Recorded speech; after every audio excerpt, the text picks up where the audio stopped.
Barehan enggak? Tuh, ya. Mencari mik tuh. Ya apa kali anak lu moto bisa lah jangan ada malu-malu orang menjolimi. Kata boleh menjolimi orang bi. Kenapa ayo lah? Pak Warno nanya.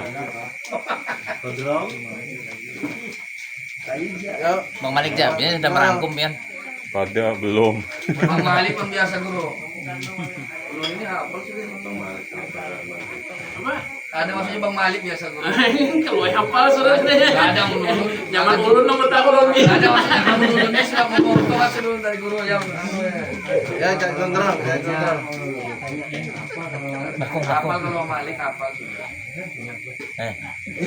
Nah, kisah sama ingat dulu Nah. Malik. Tadi Oh, kan mencari ulun. nggih. Gampang. Bakong itu loh. Bakong. Guru Ali lah, sama guru. Di rumah. Bang, Numpah kelimbah. Mbah, nanya, Mbah. Oh iya. Nah, ya, sudah. Kenaro. Assalamualaikum warahmatullahi wabarakatuh. Waalaikumsalam warahmatullahi wabarakatuh. Perkenalkan mau nanya sedikit. Tadi disinggung oleh Ustaz,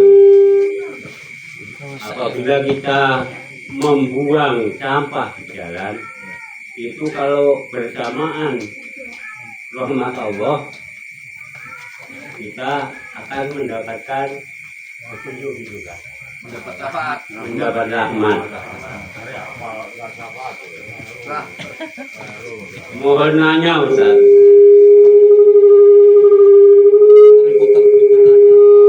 harus punya Bang Bang Malik nih tadi. dengan bakat andai kata kita ada ayam yang mati misalnya, itu dibuang di pinggir jalan, padahal semua orang tidak ada yang tahu. Tapi Ekonya matikan aja, ekonya Bang. Ah, di kemudian hari tercium baunya. Apakah orang yang buang tersebut, setiap orang yang melewat membau, mencium. tercium bau bangkai tersebut, orang yang buang selalu mendapatkan dosa. Terima kasih. Sudah gitu aja, Mas. Baik, terima kasih pertanyaan Mbak. Apakah orang yang membuang bangkai ayam itu mendapatkan dosa? Itu lah. Itu anunya intinya. Ada Bang mikrofonnya jangan sini. Oke, sudah Bro. Pas. Sudah, ya. Setiap sesuatu yang orang lain itu merasa dirugikan atau merasa terzalimi, maka kita pelaku ini berdosa, apapun itu. Belum lagi. Segala sesuatu yang ketika dengan sesuatu tadi orang lain merasa terzalimi dan merasa tidak nyaman, merasa terganggu dengan hal tersebut, dengan sesuatu itu, maka orang tersebut berdosa.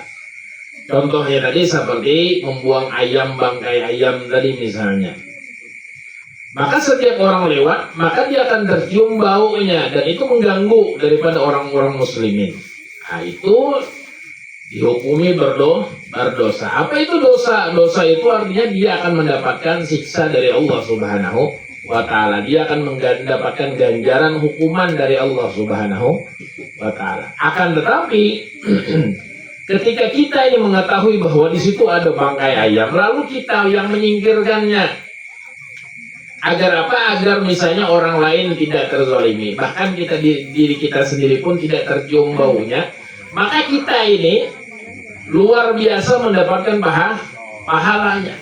Maka barangkali di dalam menyingkirkan bangkai ayam tersebut, barangkali di situ Allah titipkan rahmatnya, sehingga pahala yang mungkin asalnya 10 tadi, maka dengan berkat rahmat Allah itu dikalikan ribuan bahkan jutaan pahala oleh Allah Subhanahu wa Ta'ala. Sehingga orang yang menyingkirkan bangkai tadi itu, dia mendapatkan lipatan ganda pahala dari Allah Subhanahu wa Ta'ala berkat rahmat yang Allah titipkan di di hal tersebut. Jelas Mbah? Jelas Mbah? Iya. Yuk, silakan lagi. Kembali. Ada lagi? Assalamualaikum Ustaz. Waalaikumsalam. Dirangkum ya bener. Meneruskan tadi yang dia sebut, kalau misalkan itu tadi kan bangkai ayam. Nah, ini mohon maaf kalau yang kebanyakan orang nih lah. Kalau sekarang itu baunya bau rokok misalkan. Wah, rusak ini. Tapi itu kenyataan. Iya, Itu kenyataan. iya, iya. Silakan. Itu kan kalau bangkai ayam kan baunya kecium terus mengganggu orang kan, itu yang membuang dengan sengaja mendapatkan dosa. Nah, kalau yang rokok ini bagaimana Ustaz? Mohon maaf Baca.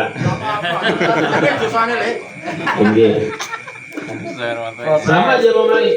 Artinya ketika orang terganggu dengan itu, maka berdosa. Makanya kita permisilah Allah ulun berokok. Oh ini aja kalau Bapak. Silahkan. Artinya kita mendapatkan persetujuan.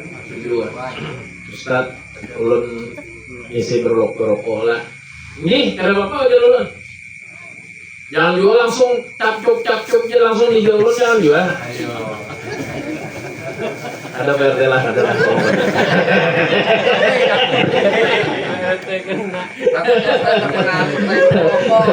Tapi kalau kita yang sudah dengan kawan dan sudah tahu jawab ada apa ini biasanya ada apa ya sudah tidak jadi masalah. Tapi kalau kita dengan orang lain yang tidak kenal, cuman alangkah baiknya kita ibadah, ulun permisi berokok di sinilah menghidupi rokok. Nah itu bagus tuh, artinya dia beradab dengan sopan santun. Ya, ada lagi? Silakan, Pak Tengok. Ya, malu bertanya Ustaz di jalan.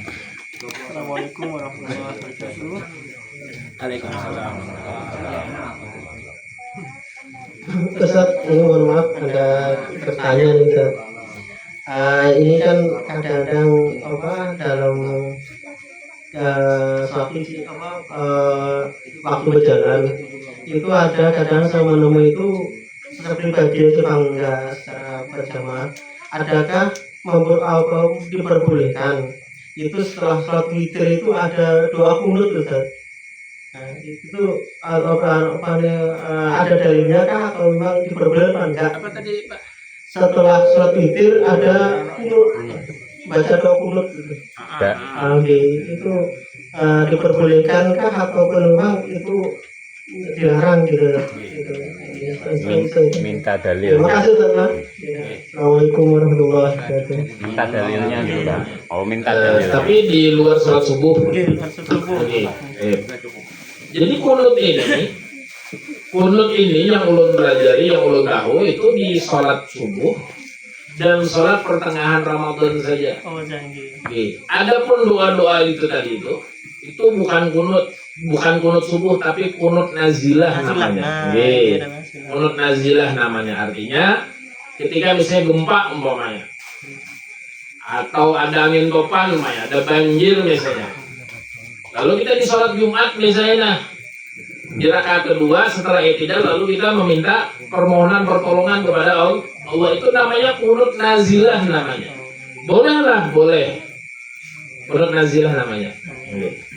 Jelas nih? Boleh. Misal nih, ini Iran lawan Israel. Iran sama Israel ini lagi tempur misalnya. Lalu kita membaca kunut nazilah namanya, boleh lah, boleh. Misal dia kada bisa bahasa Arabnya, Allahumma damir ada adin, Allahumma syaddid syamlahum, misalnya kada bisa. Dalam hati berdoa, dalam hati, ya Allah, porak-porandakan yang nama Israel. Hancurkan sekalian ya Allah. Jangan satukan mereka. Mudah-mudahan Iran membom atom semuanya tuh ya kan. Boleh lah, boleh. Tapi jangan ya Allah, mudahan Iran membom atom mana Israel. Tidak boleh itu. Kenapa? Karena dia berbicara dengan bahasa Indonesia, maka batal. Kalau pakai bahasa Arab boleh, bahasa Arab. Nah, hendak nyamannya mengangkat ini, mengangkat tangannya, kemudian berdoa di dalam hati. Boleh lah, boleh. Namanya qunut nazilah namanya. Ada lagi? Ulun bro. Subhanallah. Tapi kadang-kadang Sabar dulu. Tapi maaf bro, ulun nih amun di luarnya ini ada apa lah bro? Soalnya karena masalah sampah bangkai tadi itu lah bro. Jadi ulun penasaran aja bro. Jadi soalnya ulun waktu di kantor bari bro suar itu nah dulu tuh. Jadi kami ini anggap dikatakan di dalam kantor itu bawa makanan bro. Jadi beberapa orang tuh yang namanya kantor kan mencampur bro. Nah jadi di dalam kantor itu kami ada beberapa orang itu mungkin muslim, non muslim. Nah pada saat itu nggak tahu datangnya kesan yang kemarin itu ya kalau saja makanan ini kan ada terbawa katanya daging beluga tadi bro, daging babi jalan. Nah temakan lawan ke kawan itu yang muslim tadi itu jadi dipadah lawan yang jangan itu daging aja, daging babi ya. Nah kayak apa itu bro? Maksud ulung hendak membersihkannya itu inya tuh kayak apa gitu bro? Nah itu takonan dulu nonton. Jadi biar tahu, kan kita nggak tahu nih kadang di jurung orang kita kira daging sapi tak makan gitu lah bro. Intinya daging babi kan nggak sering ini haram gitu lah. Tak makan tapi kalau tahu inya gitu lah bro. Inya kalau tahu pas sudah dibalik astagfirullahaladzim dia. Nah temakan sudah bahkan tetelan bro kayak apa kan untuk membersihkannya atau membersihkannya gitu bro. Jadi ini pertanyaannya lari mungkin dari pembahasan malam hari ini. Ujian perambat terlanjur sudah ya. Sudah terlanjur banyak. Hidup perambat. Sudah terlanjur banyak. Cek satu dua. Nih. Terlanjur kanyang. Ayo lo jawab mana? Di dalam Islam, di dalam agama Islam nih, khususnya agama Islam, agama Muslim, maaf anjing dan babi itu termasuk binatang yang diharamkan. Ya. Bahkan dua hewan tadi ini najisnya itu dianggap najis berat.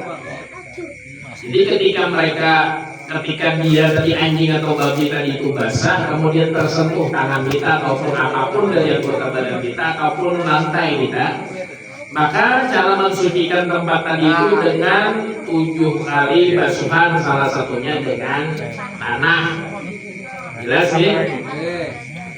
Lalu misalnya ada kawan yang iseng ataupun kawan yang mengolah makanan misalnya dari babi misalnya. Lalu kita ini ikut kemakan. Kada sengaja kemakannya, kada sengaja misalnya, tapi sudah kemakan. Itu lo maksudnya. Nah, lalu kayak apa cara mensucikan yang dalam parut tadi nih? Itu lo maksudnya. Nih, apakah dibasuh 7 kali kemudian dicampur dengan tanah? Minum 7 kali berarti. Tidak perlu demikian. Nih, ketika kita tahu, cukup kita bertobat. Satu. Yang kedua, berkumur-kumur. Ya sebanyak 7 kali kumur-kumur. Nah, salah satunya misalnya ya pakai pasta gigi. Pakai apa tuh? Odol, pakai odol. Habis sikat gigi salah satunya, kemudian kumur-kumur 7 kali. Adapun yang sudah termakan tadi ini, mudah-mudahan Allah mengampuni. Jelas? Jelas? Tapi jangan sengaja. Mami babi, wah, gak banyak kan? Hati-hati kalau orang Islam lah, hati-hati lah. Wah, ini kan ada haram banget, babi ini halal. Kita makannya hati-hati, murtad. Kenapa? Karena menghalalkan sesuatu yang diharamkan. Hati-hati benar. Menghalalkan sesuatu yang diharamkan atau mengharamkan sesuatu yang dihalalkan, maka hukumnya murtad, keluar daripada agama Islam. Nauzubillah. Bah, ada papa panggilan sembahyang itu aja siapa? Salat itu wajib, lalu dia memadahkan kedua wajib, hati-hati murtad. Babi haram. Wah, ada papa makan babi itu sedikit lah apa?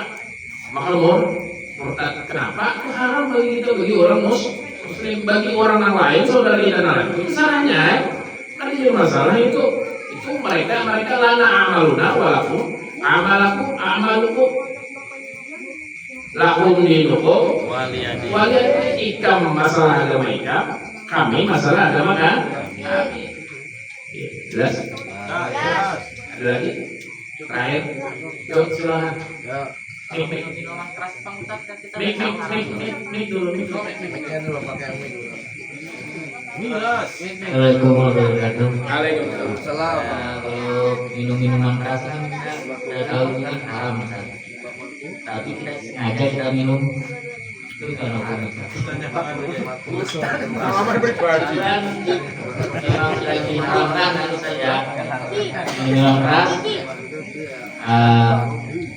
Hewan babi, anjing itu sudah diharamkan. Jadi kita sudah tahu minuman keras itu haram, kita minum.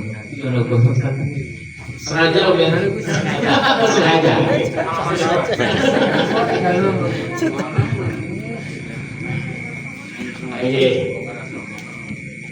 Ini maaf ya, minuman keras itu hukumnya haram. Kullu muskirin khamrun ujar Nabi. Ini hadisnya, hadisnya ujar Nabi. Ini kenapa diotak-atik kita? Ujar Nabi, kullu muskirin khamrun wa kullu khamrin haramun. Segala sesuatu yang memabukkan, baik yang cair ataupun berupa gelapung itu ataupun berupa pil, apapun itu, ekstasi, jenit, apalagi morfin, heroin, sabu, ganja, lem kaston.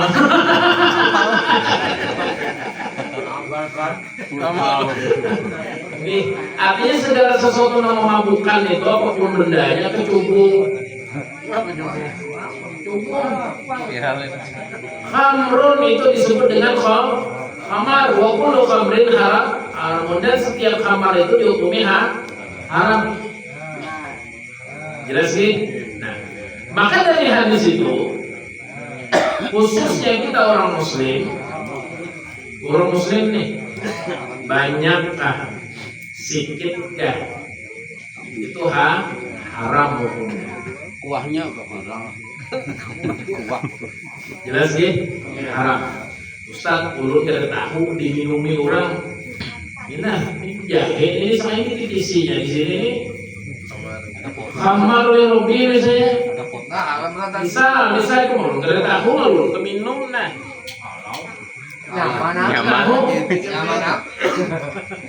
Nyaman lagi nih. Apa bagi ulun? Tidak ada hukumnya akan jadi dosa karena tahu, ini khamar, iya, nyaman minum.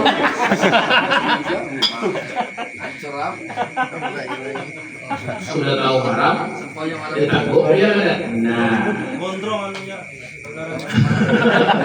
jangan kesalahan lah. Artinya ya sudahlah itu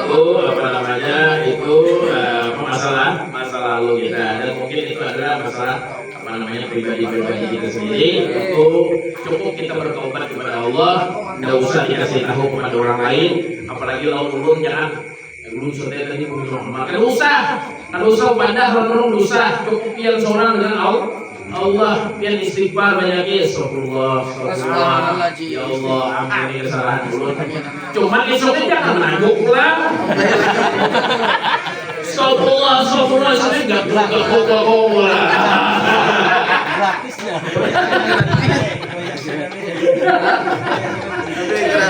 Mana-mana gratis misalnya. Aduh ya Allah. Oke, jelas ya? Oke. Nah, kalau kita tidak tahu, maka tidak ada hukum bagi orang yang tidak tahu. Tapi kalau kita sudah tahu bahwa itu haram, lalu kita laksanakan, maka itu dosanya 2 kali lipat. Dosa kita tadi itu mengetahui haram, kemudian dosa kita melakukannya bahkan 3 kali dosanya, dosa menantang daripada Allah Subhanahu wa Ta'ala. Apalagi dia pamer ulang di Facebook, di TikTok bilang dia misalnya, ya Allah, pokoknya ini malaikat mungkar nakir ini udah dapat kuburan ini, awas ya kamu, wajar ya kamu. Nah, ini apa pelajaran sendiri, artinya ini cambuk bagi kita, artinya kita pernah berbuat kayak gitu, ini cepat bertobat, jangan lagi. Karena kalau mudah kita ini akan mengaruhi kehidupan nantinya itu akan mudah. Kalau kita nih happy dunia ini aja ada habisnya. Penyanyian kita ada habisnya. Kemudian kita maksiat misalnya ada habisnya. Kapan kita sadarnya? Pas sudah tanah nanti dikajalakan misalnya, jangan. Jadi mumpung kita masih hidup di alam dunia, ayo kita sadari, beristighfar kepada Allah, mengakui kesalahan antara kita lawan Allah. Ada lagi cukup? Oke, mudah-mudahan yang sedikit ini bermanfaat untuk kita semua. Amin, amin, amin. Kita berdoa pada Allah, mudah-mudahan kita semua panjang umur, sehat walafiat, sakit diangkatnya kepada Allah. Yang punya hajat, mudah-mudahan hajatnya semua dikabul oleh Allah. Yang punya urusan sulit, mudah-mudahan dimudahkan urusannya oleh Allah. Yang punya rezeki sulit, mudah-mudahan rezekinya dihalalkan. Yang hajat ditambahi barokahnya, yang wasi'ah, yang dapat menenteramkan kehidupan rumah tangganya. Amin, amin ya rabbal alamin. Kita minta kepada Allah, mudah-mudahan kita semua diberikan kekuatan untuk taat beribadah kepada Allah, dikuatkan iman kita, dikuatkan Islam kita sampai akhir hayat kita nanti. Amin, amin ya rabbal alamin. Kita mengaku kepada Allah, banyak dosa kepada Allah, banyak dosa kepada Rasulullah, banyak dosa kepada kedua orang tua kita, baik yang masih hidup ataupun yang sudah meninggal dunia. Banyak dosa kepada kerabat jiran dan tetangga saudara. Mudah-mudahan dengan majelis ini Allah Ta'ala ampunkan segala dosa-dosa kita semua. Amin, amin ya rabbal alamin. Kita mohon kepada Allah, kita minta kepada Allah, mudah-mudahan kita semua dimatikan dalam keadaan husnul khatimah. Dapat mengucap kalimat tauhid la ilaha illallah Muhammadur Rasulullah sallallahu alaihi wasallam ala hadiyyah wa salihah bisirul Fatihah.